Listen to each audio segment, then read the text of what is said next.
אין כמעט מצרי שלא מכיר את השחקן והזמר מוחמד רמדאן, שמכנה את עצמו מספר אחת.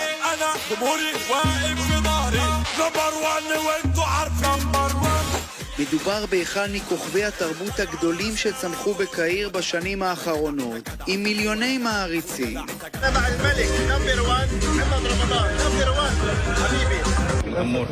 רמדאן ששוהה בימים אלה בדובאי הצטלם אתמול באירוע עם הזמר הישראלי עומר אדם ושורה של ידוענים ישראלים בצלילי אבא נגילה.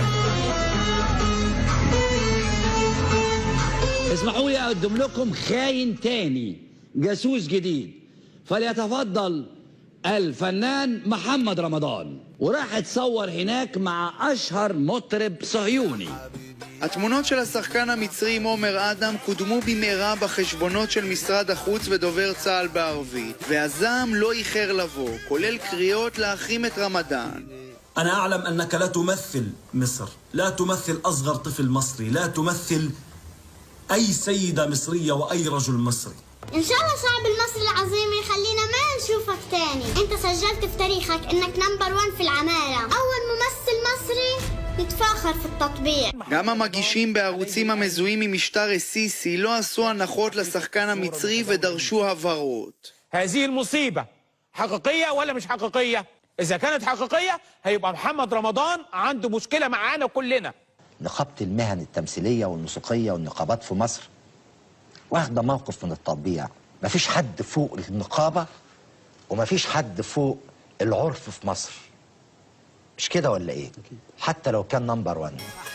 רמדאן עצמו מיהר לפרסם ברשתות החברתיות כי אינו ידע עם מי הצטלם, אך לא ממש התנצל.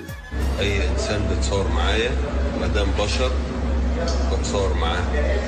عمري في حياتي ما بسأله على لونه ولا على دينه ولا عن جنسيته. كلنا بشر. قال لي انا اقسم بالله ما اعرف ده مين، انا كنت في بلد عربي وصورت مئات الصور. רמדאן אולי נזק מהפרשה ומספר המעריצים והעוקבים שלו ברשתות החברתיות יקטן, אבל הפרשה הזאת היא גם נורה אדומה ביחסי ישראל-מצרים. احنا من 79 لحد النهاردة هل هناك تقارب؟ ابدا. القيادات موضوع السياسة لكن الشعب ابدا.